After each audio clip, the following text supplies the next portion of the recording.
Hello everyone, welcome to my channel. I hope everyone is having a wonderful day. Before starting the video, please go ahead and hit the subscribe button and give this video our Robert and Holly Anna's Christmas surprise. As families gather on Christmas Eve, Anna promises a big surprise. Friday, December 20, 2024. Today on General Hospital, Carly extends a holiday invite to Brennan. Lena calls Ava in her time of need, and Joss and Sunny make peace for the holidays. Please note that if you purchase something by clicking on a link within this story, we may receive a small commission of the sale. General Hospital casting shocker.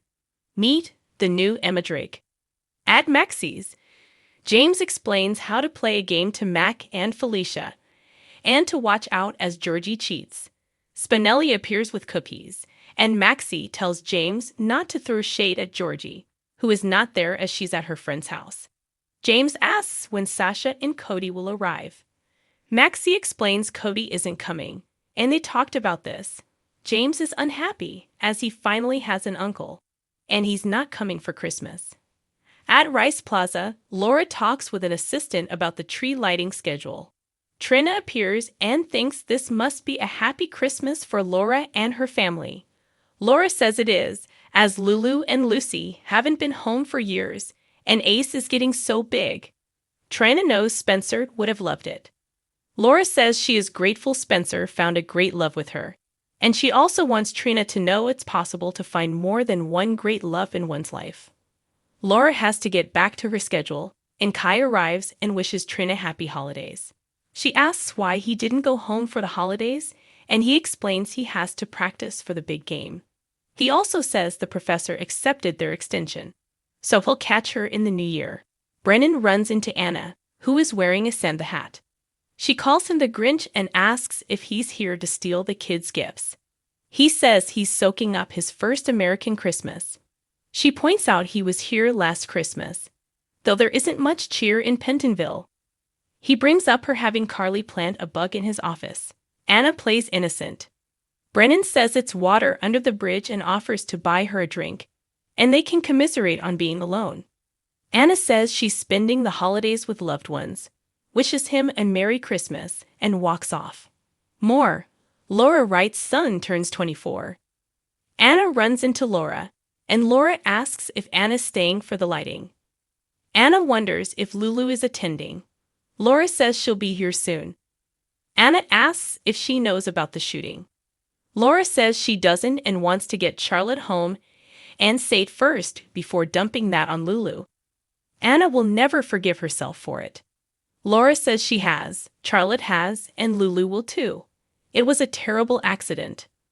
Alexis catches Christina lurking around the front door of her house and asks why she didn't let herself in. Christina didn't want to risk running into Molly. It's why she's decided to spend Christmas at Dad's. She wanted to stop by and give her mom her gift. Alexis has something for her, only she didn't have time to wrap it. Christina doesn't need anything, noting her mother got her through this year. Alexis says she walked through fire for her girls. They talk about losing Sam and Adela. Christina says she's trying to accept the loss, but is not there yet. Alexis tells her she'll never stop hoping that she and Molly will make up one day. Later, Diane stops by, hoping Alexis has changed her mind and decided to come with her to St. Bart's. Alexis says she has to be here for Molly and Christina and make things as normal as she can. She just misses Sam so much, and they embrace. Diane tells Alexis it's not her responsibility to make things easier for Molly and Christina. She's grieving Sam and needs to focus on herself. She also suggests there is someone who loves Molly just as much as she does and likely has no plans. Alexis yells no. She reminds Diane that she has a flight to catch and pushes her out the door. More. Kelly Monaco responds to tweet from a fan. In the Quartermain kitchen, Michael finds Sasha and assumes she has the night off. She does and is about to head to the Scorpios. She gets him some coffee to give to Monica and gets a little nauseous from the smell. However, she passes it off as nerves over her first big Christmas with a family. She asks about his plans and whether Willow will let him see the kids. Michael says he and Willow are having breakfast with the kids in the morning. Sasha says he doesn't deserve this, and she's sorry. He says he won't be alone tonight as he's going to his mom's. He then takes the drink up to Monica. Sasha gets a call from Felicia, who says Mac and James are really sad about Cody. She wants to call him and ask him to come but hopes that won't make her uncomfortable. Sasha tells Felicia that Cody should be there and that she'll handle this. Sasha calls Cody up to the house, claiming there was a leak. She admits she lied and that he deserves to go to the family Christmas. He doubts he'll be missed. She says she doesn't know who will be more disappointed that he's not coming, Mac or James. She wants him there too, and he deserves a family, so let them in. At Nina's, Drew tells her that Willow took Scout and the kids for a walk and thanks her for inviting him. She says she didn't. He knows that, and can't believe he showed up. He thought she was okay with this, but Nina assumed he would have the decency not to come. He reminds her that he's responsible for her and Willow's reconciliation, and that he has strong feelings for Willow. She brings up his strong feelings and their many romps around the office. Willow returns and asks if everything is okay. Nana says everything is fine. Willow explains that the kids are playing in the other room. Willow leads Drew off to get a drink, and Nina calls someone and says she needs them right now. Ava and Rick arrive, and Rick notes they gave up a reservation at Cafe Cherry for this. Rick leaves Nina and Ava to talk, and Nina complains this day sucks. She says it was supposed to be a happy Christmas with her daughter and grandchildren, and she needs a drink. Ava tells her, "No, you don't. Keep it together, woman, or you will lose your daughter." Willow and Drew appear, and Willow didn't know others were coming. Ava explains that Nina took pity on her and her friend as they had nowhere to go. Rick brings up the significant changes at Aurora, and he hears Drew is out and Michael is in. Everyone is stunned. Drew explains what Michael and Curtis did, and Nina can barely contain her joy that Curtis is now CEO. Ava tells Nina they should go warm up the food, and Rick can help. She drags them off. Alone, Willow can't believe what Michael's done to the both of them, and it's like she never knew him at all. Meanwhile, Rick and Ava talk about how enamored Willow is with Drew. They almost come close to kissing, under some imaginary mistletoe, when Alexis calls and interrupts. Rick asks if Molly is okay. She says that's up to him and asks him to come over. Rick departs. Later, Ava sees how Nina is staring at Drew and notes, "You can't set him on fire by glaring at him." Nina says she can dream about it. Willow gathers everyone for a toast and thanks Nina for all her support, despite the many times she shoved her away. She calls her mom, and they embrace. More. Celebrating Steve Burton's General Hospital anniversary. At the Ashfords' home, Marshall surprises Stella, Curtis, and Portia by visiting for Christmas. They sit down, and Portia says Trina will be here soon, but TJ's working tonight. Marshall asks about Aurora. Curtis says he has news but wants to wait for Trina. Trina arrives, so Stella wants to hear the big news. Curtis announces he is the permanent CEO of Aurora. Stella thought that was the plan all along. Curtis explains Drew tried to double-cross him, and he and Michael dealt with him. He fills them in, and they are surprised but proud. Trina, Stella, and Marshall leave to check on the food. Portia asks Curtis if he's okay. Curtis knows he deserves to be CEO, but he hates he lost a friend and had to become as ruthless as Drew. He can't believe it, but he won't be sorry when Drew leaves for DC. The family sits down for dinner, and Stella knows they've been through a lot this year, but they are also blessed. Curtis makes a speech and tells each of them how proud he is of them and their accomplishments this year. More, what's next for Joss?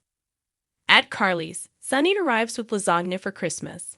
Carly says Lucas will be sad to miss this as he has to work tonight. Donna hugs her dad, and Sunny asks about Joss. Carly says she's upstairs. He asks about Michael, Willow, and the kids. Carly realizes he doesn't know. She says Willow and Michael are separated as Willow slept with Drew. She explains what happened, and he can go ahead and say he told her so about Drew. Sunny tells her not to worry, and that Drew will pay for this. Joss comes down, and Carly has to rush off as the donations to the shelter weren't picked up from bodies. Sunny lets Joss know how sorry he is about Dex, and he has a lot of regrets about what happened between them. Joss admits she was hard on Dex for working for him, and she was hard on Sunny too. She says Dex helped her see the world isn't so black and white, and for the sake of their family, she wants peace. Sunny agrees, and they hug. Brennan heads to Bobby's, but it's closed. Carly walks out with a box of donations, and he jokes, "It's a Christmas miracle. Santa got my letter." She says he spent his life on the naughty list, and he knows it. He says the same can be said about her. They bicker about the bug, and Brennan suggests a truce for Christmas. She can't make him anything and is on her way to deliver sandwiches to the shelter. Brennan says he'll be okay with room service and wishes her a Merry Christmas. She tells him to stop. Back at Carly's, Michael and Christina arrive. Joss and Christina go to get beverages, and Sunny tells Michael he found out about Drew and Willow.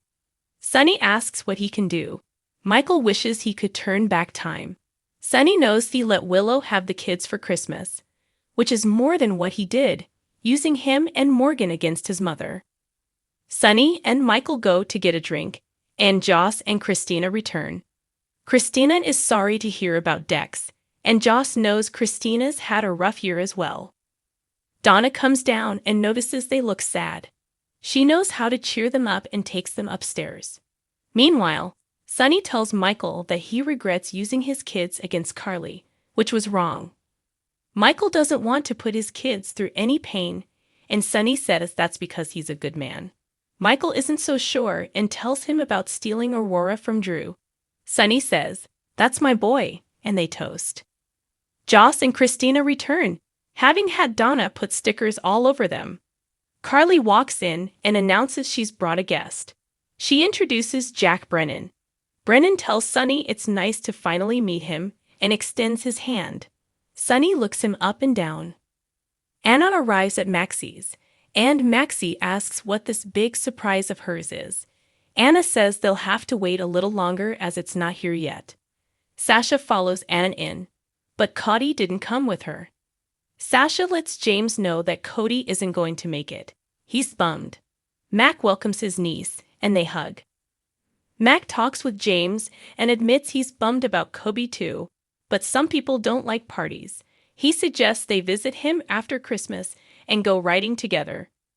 Meanwhile, Maxie gets Sasha some ginger ale for her morning sickness. The doorbell rings, and James answers, thinking it's Anna's surprise. However, it's Cody who tells everyone, "Merry Christmas." Rick arrives at Alexis, and she asks what he's doing here. Next week on General Hospital, Dan gets the kind of news that can only be called alarming. Watch GH on Hulu $7.99. Bye now.